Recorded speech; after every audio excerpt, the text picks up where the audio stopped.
Okay, Assalamualaikum warahmatullahi wabarakatuh.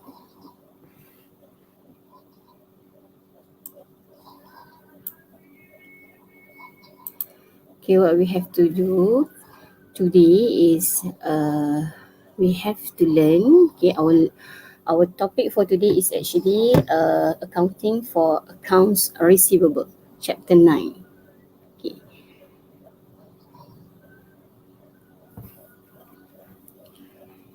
Okay, anyone? Okay, waalaikumsalam. Okay.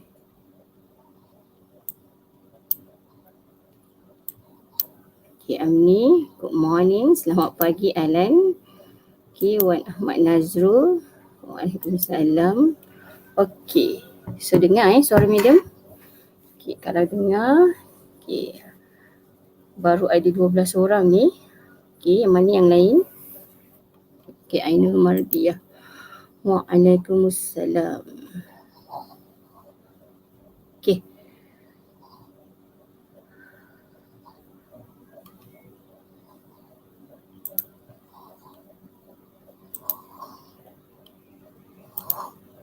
Okay, today's topic, okay, for accounting for receivable, we will cover for 1 week. Okay, what actually we will cover for this topic? Okay. Okay, Alhamdulillah, dengar. Okay. Okay. So this is the highlight of this chapter. Okay, the first for this lesson, we will cover about the bad debts, okay, allowance for doubtful debts, and also adjustment for account receivable for bad debts expenses and bad debt recover. Actually, we have another one is allowance for discount allowed. But this subtopic, allowance for discount allowed, I will cover in the tutorial session for the next class. Okay, so actually for accounting for receivable, we will cover for bad debts, bad debt recover, doubtful debts, and also allowance for discount allowed. Okay. So this is the introduction part that you have to know what will be the effect from the bad debts, bad debt recover, and also allowance for doubtful debt for statement of comprehensive income or statement of profit and loss, flowchart, and also SOFP. What is the effect of the debt payment structure for flowchart and SOFP? Okay, the first one, when the customer made very prompt payment and within the discount period. Okay, this is very good customer, made very prompt payment and within the discount period. So what is the effect of the flowchart? We will give that customer discount. So discount allowed will be appear in our flowchart. Okay, what will be effect in our SOFP? Okay, this is the payment will increase our cash or bank value, and also the payment will decrease the account receivable value. Okay, this is the effect when our customer is very good and make a prompt payment within the discount type period. Okay, the second one, customer paid after discount period. Okay, customer paid after discount period. Okay, so that's why the first one we also cover for allowance for discount allowed. Okay, sebab apa kenapa ada perkataan allowance kat depan tu? Sebab kita tak tahu berapa sebenarnya customer kita yang very good in prompt payment yang akan dapat discount. Kita tak akan tahu selagi dia tak bayar. So what we have to do is kita akan buka satu account yang kita panggil allowance. Allowance tu what we call in Malay adalah peruntukan. Okay, maksudnya kita letak some allocation. Okay, that's why we call allowance, or sebelum ni kita panggil provision. So sekarang ni dah panggil allowance lah. Okay, for discount allowed. Sebab kita tak tahu berapa sebenarnya diskaun yang akan kita bagi kepada customer. Sebab kita tak tahu berapa sebenarnya customer yang akan bayar dalam tempoh masa diskaun yang kita bagi. Sebab itulah akan ada satu lagi account yang kita panggil allowance or provision for discount allowed. Okay. Yang ni pula customer paid after discount period. So no discount given, so tak apalah, tak ada discount. Okay. But what is the effect for our accounts soft P? Okay, dia akan sama juga, dia akan increase or decrease our cash and bank and account receivable. Okay, cash and bank akan increase tapi account receivable akan decrease lah. Okay, customer is reluctant to pay. Ni dia tak nak bayar. Okay, so what happen? So dia akan menyebabkan kita akan rasa ragu lah. Okay, dia bayar ke tak ada bayar ni? Mungkin dia akan bayar, mungkin juga dia tak bayar. Tu maksud reluctant to pay lah. So ada wujud keraguan dekat situ. That's why dekat sini kita akan ada satu lagi peruntukan ataupun allowance yang kita panggil allowance for doubtful debts. Okay, yang mana klien kita tak tahu pun ni, customer kita tak tahu pun, but we kita wujudkan, maksudnya kita buat satu peruntukan, satu allowance, satu allocation khas untuk customer yang mungkin tak bayar ni. Okay, that's we call doubtful debt. Nama pun doubt. Okay, diragui. Okay, so what will happen? Sproci akan increase atau decrease lah our allowance for doubtful debts. Another one, sama juga akan ada juga effect dekat soft P.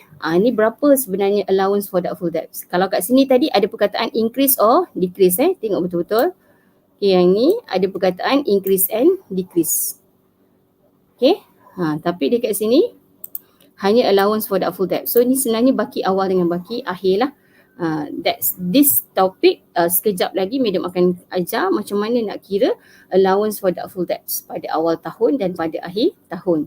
Dan masa itulah kita boleh kira berapa increase and decrease allowance for doubtful debts. Sebab kita akan kira berapa perbezaan antara baki awal dengan baki akhir. That's will be either increases or decreases in allowance for doubtful debts. Beza antara baki awal dengan baki akhir. So increases, decreases akan appear dalam sploci but dia punya baki awal, baki akhir akan appear dekat soft P. Tengok that's the difference, the major difference. Jangan sampai tersilap. Okay, next, what happen when our customer is unable to pay? Ni memang tak boleh bayar langsung. Okay, mungkin disebabkan oleh bankrupt, meninggal dunia date, ataupun dia memang untraceable, ataupun memang dia ada tapi memang dia tak mampu bayar. Okay, unable to pay. Okay, so what we have to do is kita akan cancelkan dia punya hutang. That's we call bad debts. Okay, hutang lapuk. Okay, yang ini memang kita memang decide lah. Memang kita akan memang customer ni memang tak boleh bayar, kita treat as expenses. Okay, bad debts ni adalah expenses lah. So dia akan masuk dalam sploci. Okay, so what will be affected to the soft P? Dia akan decrease kita punya account receivable. Okay, decrease lah sebab kita dah keluarkan, kita dah hapuskan account receivable tu. Nanti Madam akan tunjuk macam mana kita how we treat this bad debt to our account receivable. Kita close terus account receivable yang kita nak kita nak hapuskan hutang dia tu. Okay, dah tak ada lah maksudnya. Contohnya Ali yang berhutang ni, kita tutup terus account Ali. Okay, kita tutup, kita letak dekat dia bad debts lah. Okay, the last one, customer settle debts after debts have been considered as bad debt. Contoh kita dah tutup account Ali tadi, what happen? Kalau dia meninggal, dia tak adalah datang balik, waris dia lah mungkin datang balik. Kemungkinan waris dia datang balik, ataupun mungkin sebelum ni bankrupt, dia dah tak bankrupt dah, ataupun dia dah ada duit dah. Okay, sebab kesedaran untuk membayar hutang ni sangat-sangat penting untuk dibayar. Even Rasulullah dia tak nak solatkan jenazah yang berhutang. Okay, begitu sampai macam tu sekali level dia. So hutang ni perlu dibayar lah. Jangan ada bad debt lah, kita jadi bad debt je lah, tak boleh. Okay, alright, tu dari segi agama lah. So what we have to do is, kita dah tutup tadi, kita buka balik. That's we call bad debt recover. Okay, ini adalah bad debt recover. Hutang yang dah kita tutup tadi, dah bad tu, recover balik. Sebab tu nama dia pun bad debt recover. Okay, so what happen? Bad debt recover ni, kalau bad debts ni adalah expenses, ni expenses Ini adalah expenses, bad debt recover ni adalah revenue lah. Okay, dia adalah revenue. Yang increase tadi, ini adalah expenses. Kalau decrease tadi adalah revenue. Kenapa decrease adalah revenue? Sebab pada awal tahun kita allocate tinggi, pada akhir tahun dia jadi rendah. Kemungkinan kita punya customer tu baik-baik, so ada potensi dia nak bayar balik, so kita reducekan dia punya allowance. So sebelum ni kita dah letak tinggi, so dia rendah, so dia jadi kita punya revenue lah, kita set off semula. Okay, so what happened to the bad debt recover when related to Softpay, dia akan increase lah kita punya cash dengan bank sebab kita terima kan pembayaran daripada account receivable yang sebelum ni kita ingat dia tak nak bayar. Alright. So next, so this is the accounting treatment in terms of journal dalam bentuk journal entry. Okay, dalam bentuk journal entry. Kenapa madam suruh sampai sini? Sorry, terlajak. Okay, bad debts allowance for doubtful debt. There are two treatment atau two methods are used to record. Actually, we have a direct write-off method. Apa direct write-off method? Ini only applicable for bad debts lah. Okay, direct write-off maksudnya kita tutup terus account receivable tu. This is for bad debts. Another one, okay, the second one is allowance method. Allowance method is applicable for doubtful debts. Okay, so ada dua kaedah ni. Satu kita direct terus write off, itu untuk bad debts. Satu kita wujudkan allowance. Okay, allowance or dia punya nama adalah allowance method. So this is applicable for doubtful debts. Okay, and also discount allowed lah. Okay. Dalam buku ni dia tak explain discount allowed, tapi dalam kita punya syllabus masuk discount allowed. Okay. So how we treated bad debts using direct write-off method. Okay, like this. Okay, the first one, receivable could not settle the debt even though reminder have been set. Okay, bila reminder semua dah bagi, semua surat-surat amaran 1, amaran 2, amaran 3 semua dah bagi, masih lagi tak boleh kutip.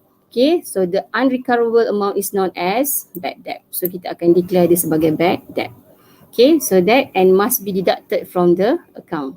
So bad debt dia akan jadi expenses lah. As expenses to the business is charged to the SPLOCHI. SOPL ni samalah dengan SPLOCHI. So kalau you jumpa perkataan ni, madam tak edit lagi ni. SOPOL ni sama juga dengan SPLOCHI lebih kurang. Okay, kenapa dia panggil SOPOL ni, dia tak letak CI kat belakang dia. Statement of profit loss dia letak sini. Okay, this method does not comply with the accrual method. Okay, adopted by the small business.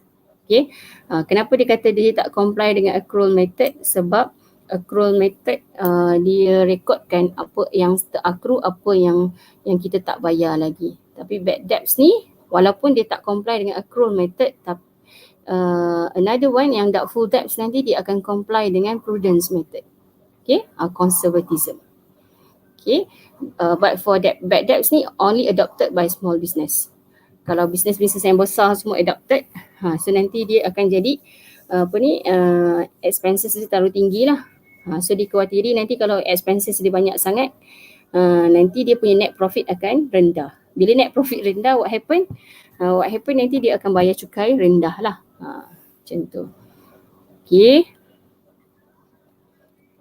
Next, allowance method. So this is for doubtful debts. Okay. Allowance methods, receivable could not settle the debt even though reminders have been sent. Okay, possible when receivable might not be able to settle. So possibly, ni baru possible. Okay, belum confirm. Okay, possibly when receivable might not be able. Nampak Kalau doubtful debt ni, possible when receivable might not be able to settle their debts. Okay, so what we have to do, we have to estimate. Estimate should be made as to the amount that will not be collected in the year the sales occurred. Pada tahun yang dia dibuatlah, pada tahun sales tersebut dibuat. Okay.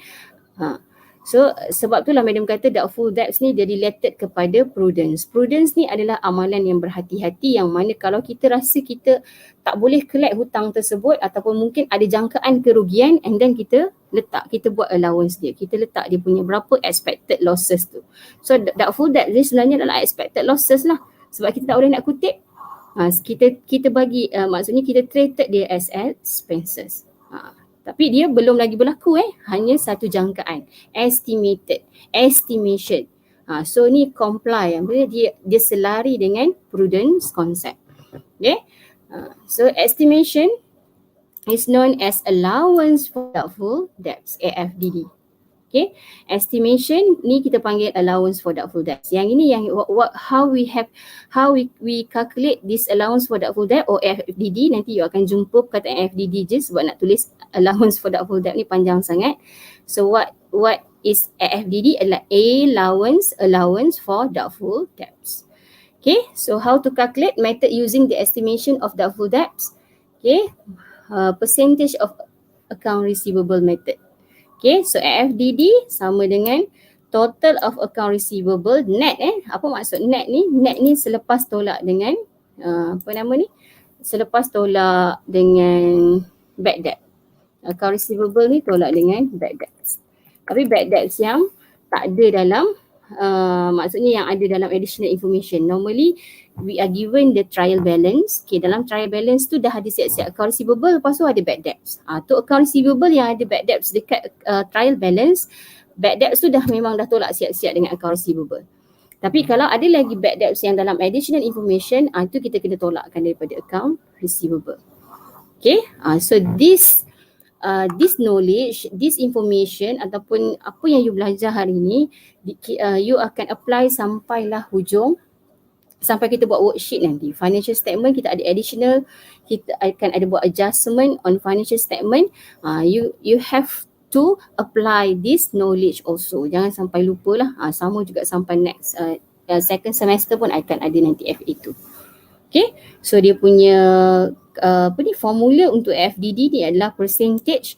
Rate ni siapa yang akan tentukan? Company sendiri tentukan.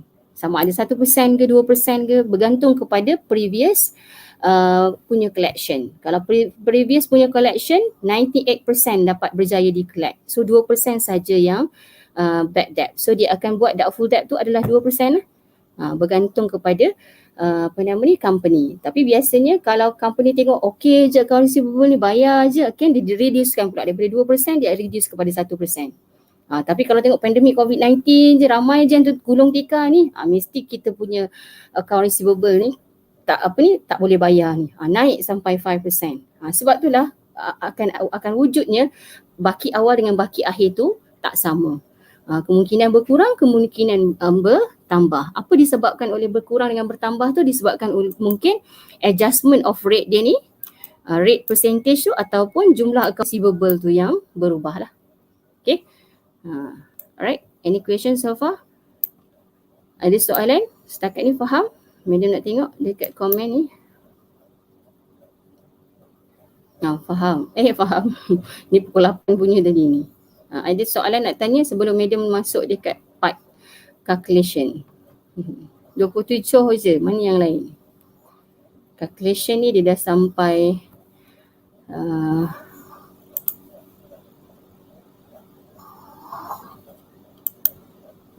okay, faham Izzati, Farhan, Rauza, faham. Okay, Alhamdulillah. Okay, so next kita pergi dekat part calculation.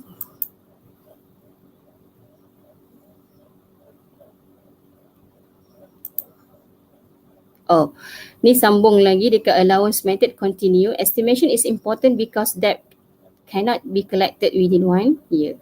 Okay, kenapa estimation tu dibuat? Sebab memang normally debts cannot be collected within 1 year.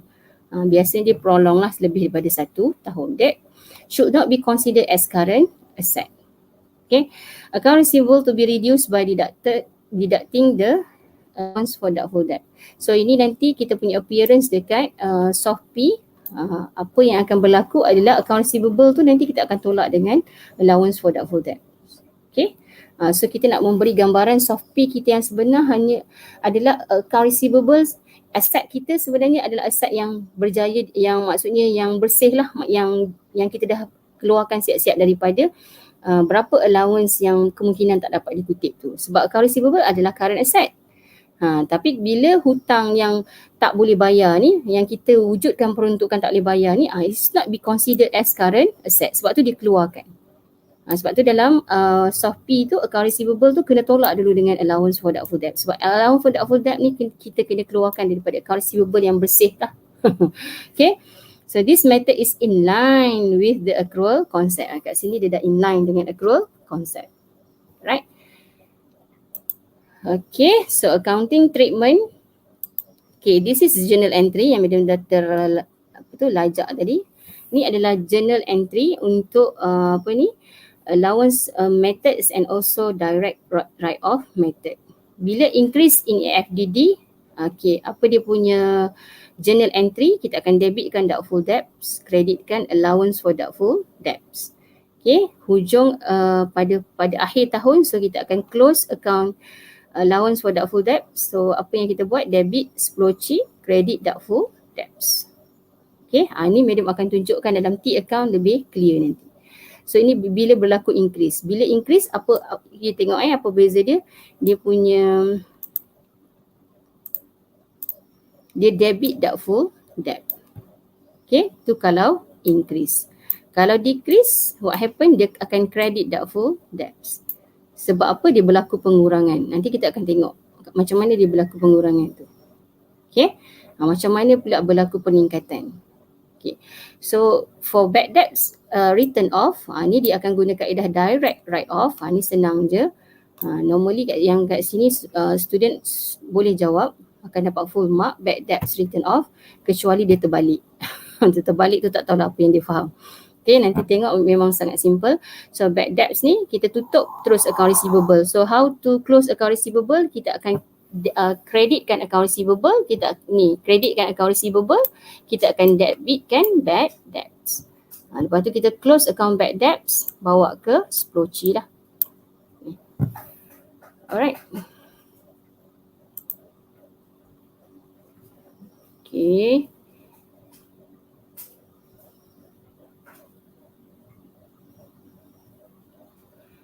Okay, allowance method. In the first accounting period, the doubtful debt estimated will be recorded in the fully by debiting AFDD and crediting the account receivable account.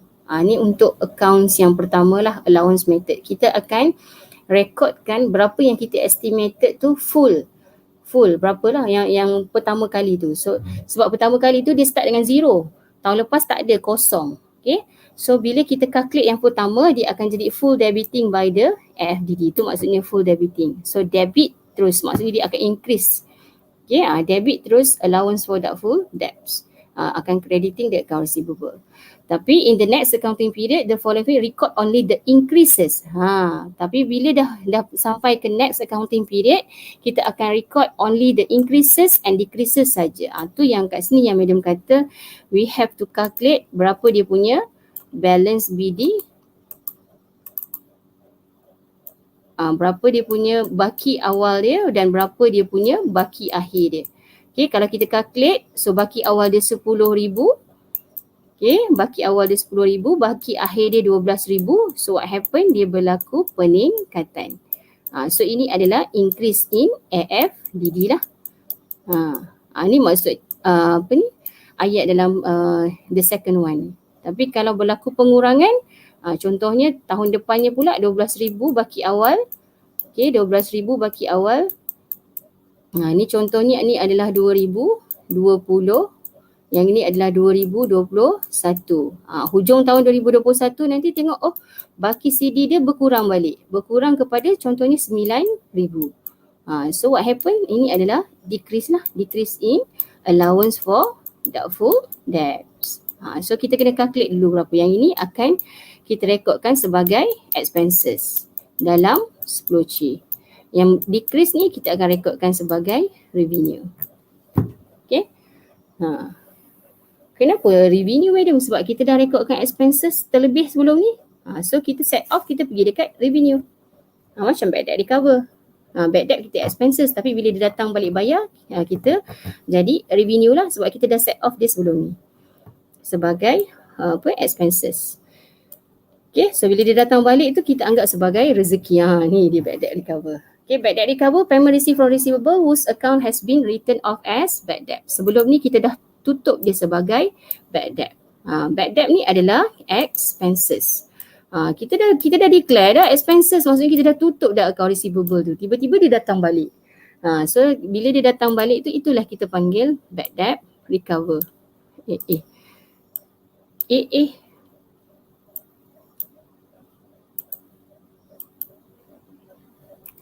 Okay. So bad debt recover. So this is bad debt recover. So bad debt recover considered as income ataupun revenue. So what we have to do is we have to credit it to the statement of profit and loss or SPLOCHI lah. Credited tu maksudnya dia treated as revenue. Kalau debited tu dia treated as expenses. Okay. So inilah apa yang kita kena buat bila bad debt recover. Okay, ada 3 step dekat sini. Yang pertama, kita reinstate the receivable. Apa maksud reinstate? Kita buka semula account receivable yang kita dah tutup tu. Sebab tu dah ada debit receivable. Okay, dia kreditkan bad debt recover sebab dia wujudkan balik account receivable yang kita dah tutup sebelum ni. So this is the first step. The second step, okay, barulah kita boleh rekodkan payment. Okay, kita terima cash ataupun bank, kita kreditkan semula receivable yang kita dah debitkan tadi. Sebelum ni kita tak wujudkan lagi account receivable tu sebab kita dah close kan. So kita buka dulu. Bila kita dah buka, baru kita boleh kreditkan account dia. Nanti madam akan tunjukkan dalam simulation of accounts lah, dalam T account. Lagi senang dinampak. Okay, last sekali barulah kita tutup account bad debt recover ni, transfer ke SPLOCHI. Alright, so sini ada soalan. Okay, madam bagi 1 minit untuk baca soalan ni. Sebelum tu, kalau ada soalan boleh tanya. Madam nak tengok. 1 minute to read this question.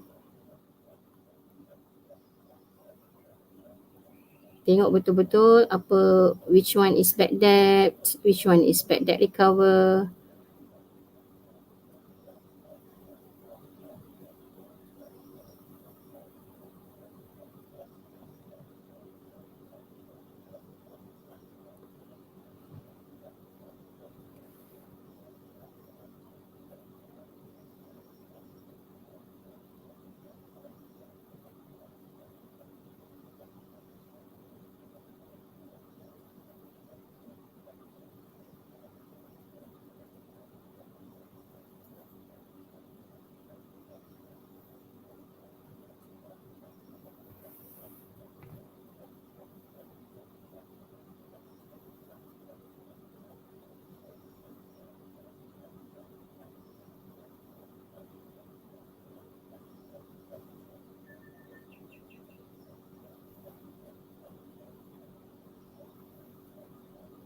Dah baca? Any question you want to ask?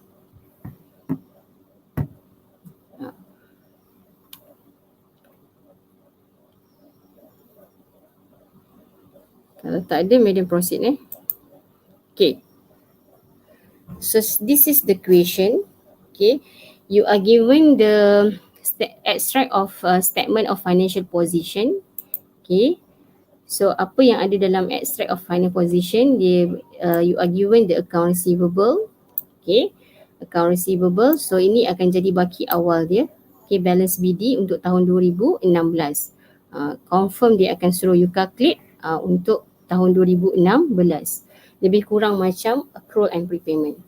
So apa lagi yang soalan ni bagi adalah allowance for doubtful debts and allowance for discount allowed.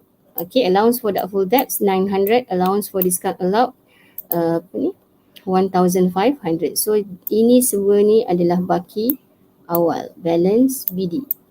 Okay, since ni adalah 31 Disember 2015, so ini adalah baki pada 1 hari bulan Januari 2016. Okay. So apa lagi? Okay, so this is the additional information. Bad debts written off as 1,500. Okay, bad debts written off 1,500 pada tahun 2016, 2,300 pada tahun 2017. Dekat sini kita dah boleh nampak dah sebenarnya dia nak calculate untuk 2 tahun. Dia nak kita prepare accounts yang berkaitan untuk 2 tahun. Okay, apa lagi? Account receivable. Account receivable before deduction of any bad debts. Okay, sebelum tolak bad debts. So maksudnya kita kena tolak bad debts lah kalau yang ada. So sebab nak kira nanti allowance for discount, allowance for doubtful debts, account receivable tolak dengan bad debt. So yang ni dia bagi sebelum tolak, clear dia bagi tahu before. So 55,600 ni untuk tahun 2016, 49,500 ni untuk tahun 2017. Okay, next, number 3, at the end of financial year, the business decided to make allowance for doubtful debts. Ni decided to make allowance for doubtful debts. Okay, how much? Berapa banyak dia punya rate? 2%. Okay, 2% untuk account daripada account receivable. 2 untuk allowance for doubtful debts. Another allowance adalah allowance for discount allowed. 3% from account receivable. Okay, so bad debt recover was 650. Yang ni pula, okay, tadi dah bad debts, kita dah tutup dah 1,500 dengan 2,300, rupanya ada bad debt yang recover. Okay, ada account receivable yang turn up untuk bayar balik dia punya hutang, which is 650 pada tahun 2016 and 890 pada tahun 2017. Okay, so complete lah soalan ni, dia ada semua. Dia ada bad debts, dia ada bad debt recover, allowance for doubtful debt, dia ada allowance for discount allowed. Normally 4 account ni memang akan ditanya dalam soalan lah. Tu. That's the requirement of this question. You have to prepare, you have to open, you have to prepare the bad debts account, the bad debts recover account, allowance for doubtful debt, allowance for discount allowed, okay, allowed, and extract statement of comprehensive income and statement of financial position. Sama macam accrual and prepayments. Okay. Ingat dia tengok pada soalan soalan tak minta account receivable, but sometimes soalan minta account receivable. Tengok pada soalan. Kalau soalan tak minta account receivable, no need to open, no need to prepare the account receivable. Right? Sebab apa dia dah bagi dah tadi, apa maklumat account receivable. Normally ada soalan yang dia tak bagi berapa account receivable balance CD.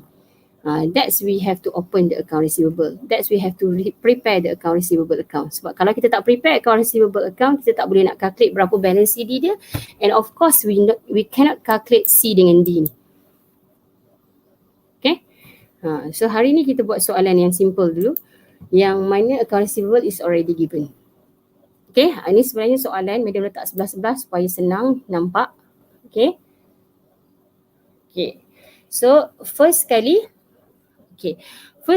kita kena buka account apa tadi? Accounts bad debts. Okay, madam buka account bad debt.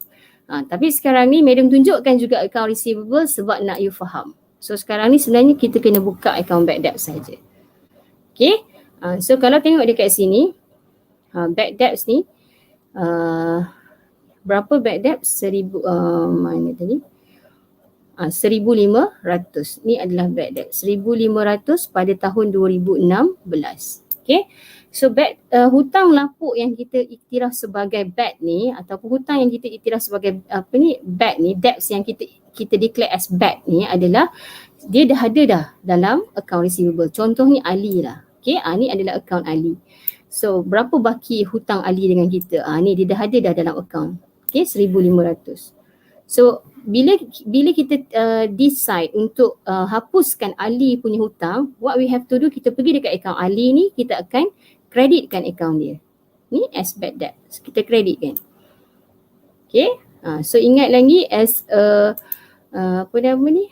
Double entry requirement. Kalau kat situ kredit, dekat sini akan debit. So that's why lah kita debitkan account bad debts kat sini pada hujung tahun 2016. Okay, kenapa pada 31 Disember? Because of this adjustment we made at the end of 2016. Memang adjustment dibuat pada setiap hujung tahun. Another reason why we debitkan bad debts ni, because of bad debts ni adalah expenses. Expenses berbaki debit. Okay. Sebab itulah awal-awal lagi madam terangkan bad debts ni apa? Bad debts ni expenses. Kenapa expenses? Sebab kita yang kena tanggung hutang ni. Okay, kita akan declare dia sebagai expenses sebab klien tak boleh bayar. Customer Ali ni tak boleh bayar. So kita akan serap dia sebagai kita punya belanja. Okay, sebab tu dia jadi expenses. Okay, bad debts ni kita akan close pada hujung tahun juga, pada tahun yang sama juga kita akan close bawa ke splotchy. Sebab apa? Ini adalah item dalam splotchy lah. Okay, kita bawa dia ke splotchy. So that's why kita akan kreditkan splotchy. Okay, so untuk tahun 2017 sama juga 2,300 ni macam mana kita nak rekodkan. So dia dah ada dah. Ni contohnya account receivable lain pula lah. Kemungkinan ini adalah Abu. Contoh lah. Okay, takkanlah Ali pula Ali dah habis dah. Contoh Abu. Okay, 2,300. So what we have to do, kita akan hapuskan account Abu ni. Okay, so kita kreditkan account Abu 2,300 dan kita debitkan dekat bad debts. Bad debts kita tak ada nak asing-asingkan. Bad debts Ali ke, bad debts Abu ke, tak ada, sekali je. Okay, account bad debts tu dia merangkumi semualah account receivable yang ada. Okay, so pada hujung tahun juga kita akan close dia, transfer to splotchy. Okay, so bad debts ni, itu Madam kata bad debt sangat mudah, cuma Madam tak nak you hafal, Madam nak you faham. Sebab tu Madam tunjukkan juga account receivable punya account lah, account receivable punya account, walaupun soalan ni tak minta. Okay, tapi remember that ada soalan yang minta sebab tu Madam tunjukkan kat sini. Okay, next, apa soalan, apa dia, kita yang ni dah settle. Okay, bad debt dah, bad debt recover. Okay, bad debt recover, kita tengok bad debt recover. Okay, ni bad debt recover. Okay, so bad debt recover pun sama, dia minta account bad debt recover je. Account receivable tak minta, cash dengan bank pun tak minta. Tapi Madam tunjukkan dekat sini sebab Madam nak you faham konsep bad debt recover ni. Macam mana sebenarnya kita punya treatment kepada bad debt recover, kepada account receivable, kepada cash atau bank yang kita terima. Okay, so tengok balik kat mana bad debt recover. Bad debt recover pada tahun 2016 650, pada tahun 2017 890. Okay, so macam yang Madam bagi tahu tadi, dia ada 3 step. Kalau ingat lagi dekat mana step dia tadi? Ni 3 step ni. So yang pertama kita reinstate dulu receivable. Yang kedua baru kita rekodkan payment. Yang ketiga kita close bad debt recover. Okay, so sekarang ni kita nak reinstate dulu account receivable. Sebab itulah ada dekat sini. Okay, kita akan buka account receivable, at the same time kita buka account bad debt recover. Okay, mana catatan reinstate adalah account receivable, kita debitkan bad debt recover, ni reinstate and dekat bad debt recover kita kreditkan account receivable. Okay, ni catatan yang Madam rekodkan ni adalah reinstate. Ini yang pertama, ni number 1. Okay, ni untuk reinstate account receivable. Yang kedua, kita terima payment. Barulah kita boleh rekodkan payment. Bila dah ada account receivable, takkanlah kita nak rekodkan payment dulu kalau kita tak buka semula account receivable yang kita dah tutup. Tu pentingnya, the first step adalah reinstate the account receivable yang kita dah previously close tadi. Okay, kita kan dah close 1,500, tiba-tiba dia datang balik nak bayar. Waris dia lah kalau dia meninggal. Okay, so yang kedua adalah reinstate. Mana reinstate? Yang ni adalah reinstate. Okay, reinstate maksudnya we receive payment from account receivable. Kita terima payment dan kita kreditkan lah. So dekat sini kita dah tahu dah tak ada hutang dah account receivable ni. Kita buka balik account dia and then kita set off dengan payment yang dia dah bayar lah. So dekat cash dengan bank pun kita dah terima 650. Okay, ni catatan yang kedua. Yang ketiga baru kita rekodkan, kita pindahkan ke dalam splotchy lah. Ni yang ketiga. Okay, ni close to the splotchy. So account yang diperlukan sebenarnya hanyalah bad debt recover ni. Ini sebenarnya account yang ni saja untuk bad debt recover. So account receivable ni dia tak minta, cash dengan bank pun tak minta. Tapi Madam tunjukkan supaya you faham apa cerita di sebalik bad debt recover ni. Okay, as usual Madam memang tak suka you hafal, mesti faham. Right, so kita masuk dekat next.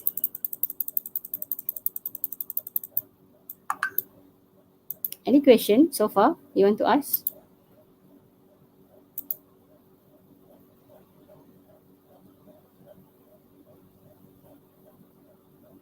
Balance, kenapa balance BD?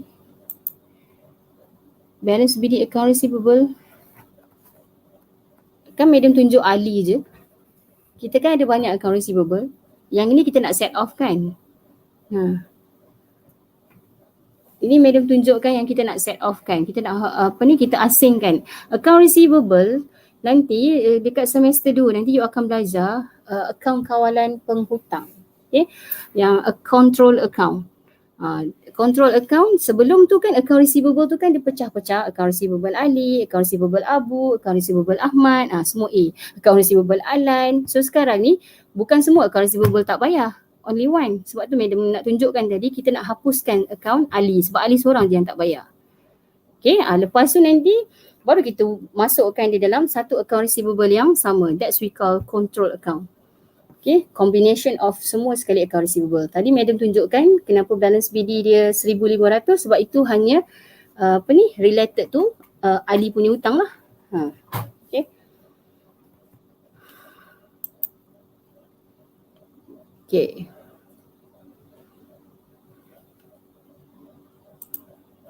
Yang ni tadi yang Alan tanya ni tadi, kenapa dia punya account receivable bukan 62050? Sebab tu madam mention ini adalah Ali. Ini account receivable semua ni. Ni all account receivable yang company ada semua. Sebab madam nak tunjukkan kat sini bila account ni balance, debit and credit, account Ali ni dah tak ada. Bila Ali ni dah tak ada, sebab tu kita kena buka balik account dia. Contohnya lah Ali yang datang balik untuk bayar. Pada yang kedua ni. Sebab tu kita buka balik account receivable ni. Kita buka balik Ali punya account. Okay. Okay. Sebab tu madam tunjukkan dia secara individual accounts for receivable. Okay. Account receivable kan adalah account account apa kita panggil personal. Yang mana memang ada account. Sales ledger account. Sales ledger dengan purchases ledger. Dia ada nama. Maksudnya dia ada nama untuk account. So Ali ke, Abu ke, Ahmad ke. Alright. Okay, next. Ni kita dah sampai dekat part yang lebih details. More calculation. Okay, dia punya part calculation lagi banyak. Okay, sebab itulah ada soalan dekat sebelah ni. So tengok betul-betul. Okay. So sekarang ni kita fokus on allowance for doubtful debts. Okay, untuk allowance for doubtful debts. So how we calculate allowance for doubtful debts. Okay, so sebelum tu allowance for doubtful debts berbaki kredit. Kenapa berbaki kredit? Sebab madam dah explain tadi, allowance for doubtful debts dia adalah hutang yang tak boleh masuk dalam current asset. So dia akan set off, dia akan kurangkan nilai account receivable dalam SOFP. So dia bersifat kontra dengan account receivable. So account receivable debit balance, so apa saja yang mengurangkan account receivable, dia akan berada di sebelah kredit lah. So kalau madam tanya soalan nanti, kenapa account receivable? Why allowance for doubtful debts credit balance? Because of the reduce of account receivable value in SOFP. Dia mengurangkan nilai account receivable dalam SOFP. Madam suka tanya soalan ni. Please take note. Okay. So allowance for doubtful debts, kenapa you kena tahu berbaki debit atau kredit ni? Sebab kita nak rekodkan dia punya baki awal ni. Balance BD dia mesti berada sebelah kredit kalau dia kredit. Kalau dia kredit balance. Okay, mana dapat balance BD 900 ni? Debts. Yang ni yang madam dah bagi tahu tadi. Ini adalah baki awal pada tahun 2016. Ni baki awal pada tahun 2016. Okay, sekarang kita tengah buat pada tahun 2016. Okay. So sekarang ni kita nak tengok sama ada increase atau decrease. Okay, faham ya, increase atau decrease. Okay, kita tak tengok lagi yang, okay, first kali kita akan buat yang ni dulu, second baru buat balance CD. Yang ketiga baru kita buat yang SOCI ni ataupun SPLOCI. Two step dia.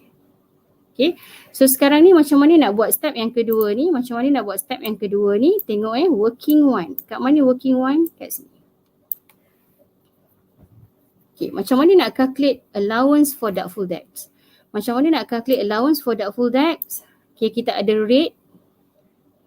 Okay. Sekejap. Kita ada rate dia, persen dia. Mana merah. Kita ada rate, persen. Okay, kita akan kalikan dengan account receivable. Tolak dengan bad debts. Kalau bad debts tu tak ditolak lagi. So tadi dalam soalan memang clearly stated yang account receivable ni, account receivables balance before deduction of any bad debts and allowance for doubtful debts. Okay, so ini nilai dia 55,600. So sebab tu dekat sini 55,600. Tolak bad debt tahun 2016. Ya. Yeah. Okay. So kali dengan percentage yang diberi 2%, mana dapat 2% ni? Ya, 2%. Okay. So pada tahun 2016, pada 31 Disember 2016, okay, yang ni kita calculate untuk CD sebab kita buat adjustment ni pada tahun 2016, hujung tahun, so dia jadi 1082. So what happened? Daripada 900 ke 1082, increase or decrease? Cuba type dekat komen tu, madam nak tengok. Increase ke decrease? Kelas B, you dah boleh move to tinggal kelas A je lah.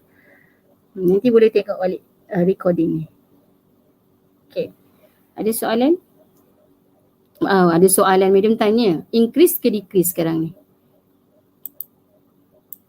Kalau increase berapa?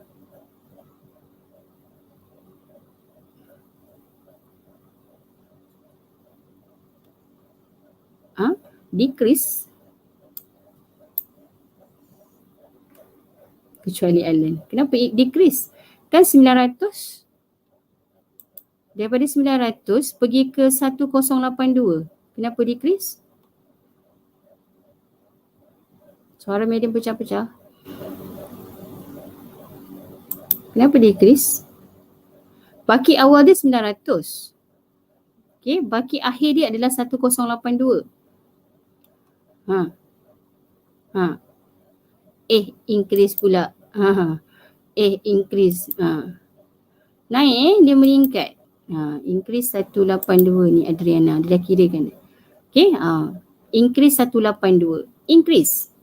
Baki awal 900. Baki akhir 1082. Salah pandang. Nampak serapan Okay. Sikit lagi Okay, 1082. So, apa yang madam nak sampaikan kat sini adalah pada tahun yang ini yang ni. Pada baki awal dia 900. So, baki akhir dia adalah 1082. So, apa yang berlaku?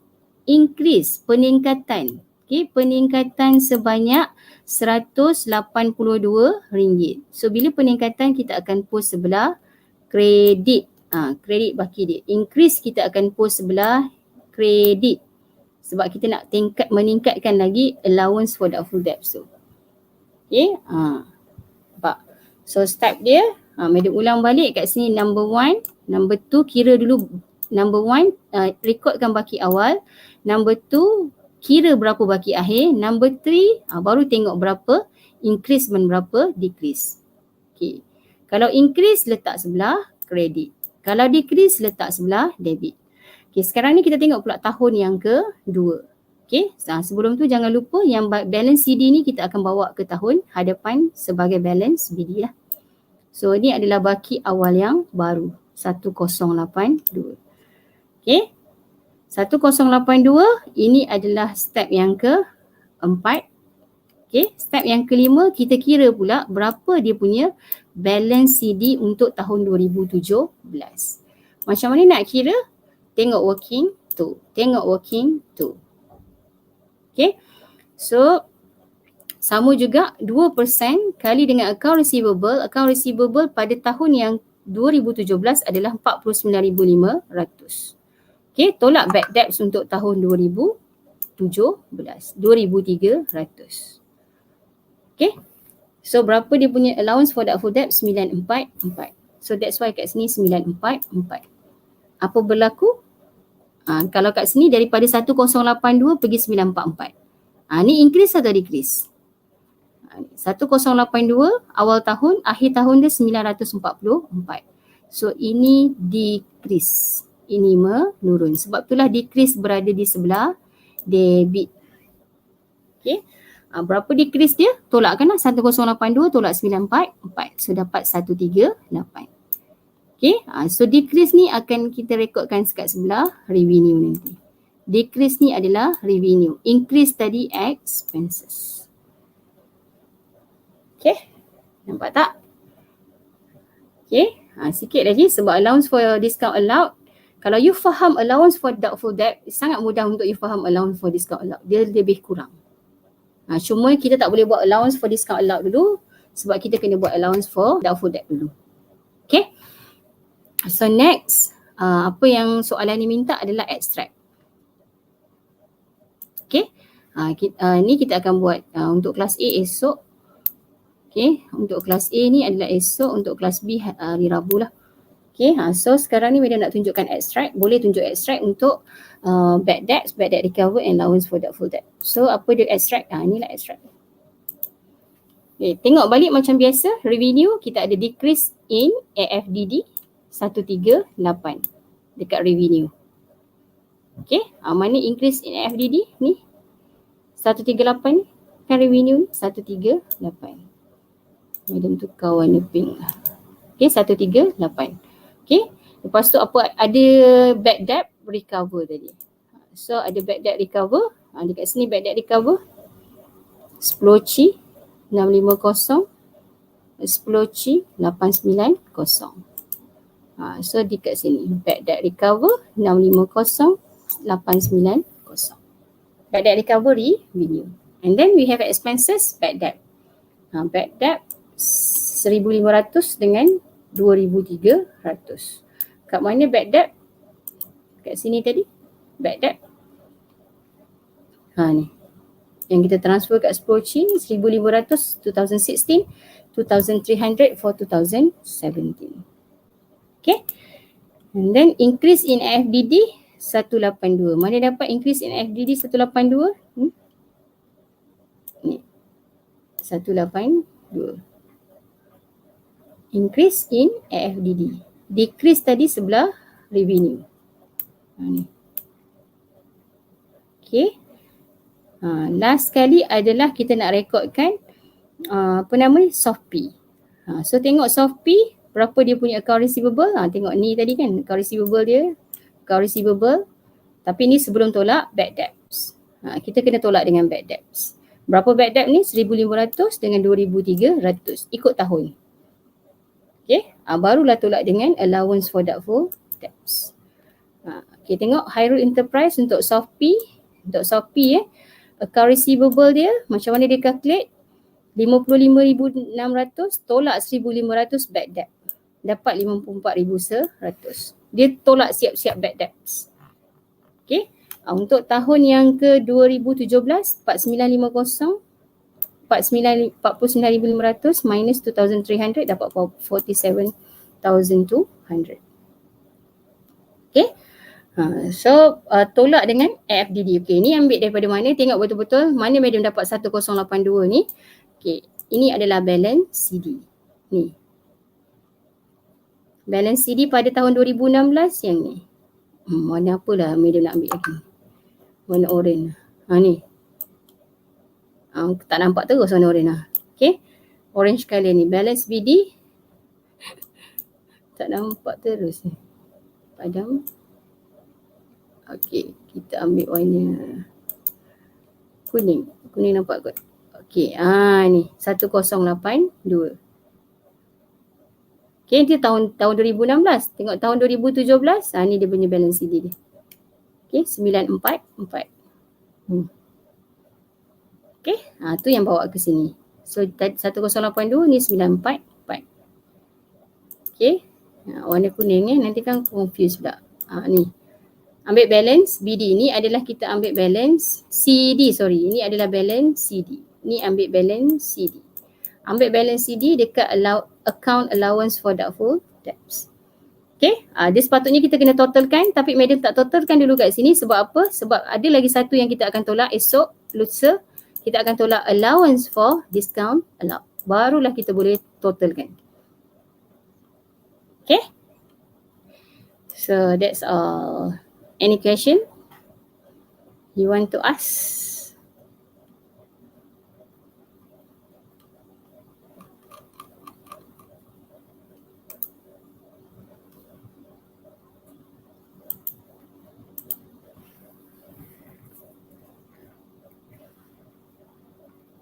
Ada soalan nak tanya?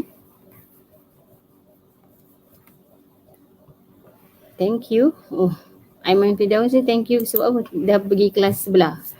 Okay, any question you want to ask? 18 je. Bukan sepatutnya 20 lebih kelas ni. Siapa yang tak ada?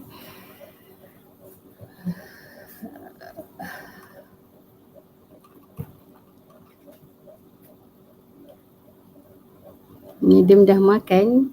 Medium puasa ni ingat Okay. Any question you want to ask? So, kalau tak ada soalan, so sekejap lagi medium akan bagi dalam tutorial, medium akan bagi satu soalan untuk you siapkan. Hantar macam biasa sebelum pukul 10 malam, sebelum pukul 9 malam, biasa macam medium bagi tahulah untuk kita discuss esok So highlights for this chapter, medium ulang balik apa yang kita dah cover pada topik hari ini adalah we already cover what is bad debt, definition of bad debts, definition of allowance for doubtful debt, why we have to allocate the doubtful debts allowance, okay, and also why we have to allocate the discount allowance, and how we make a treatment for bad debts and doubtful debts, and then also bad debt recover. Okay, and the last one, what is the effect for these bad debt recover and also doubtful debts to our Splochi and Softpi. Okay, so itu saja. So kalau tak ada apa-apa, that's all. Thank you very much class. Assalamualaikum.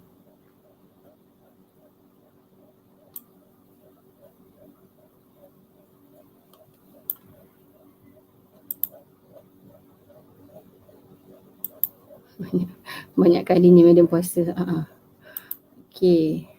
Welcome Syuhaida. Okay, sama-sama. Okay, right. Bye-bye.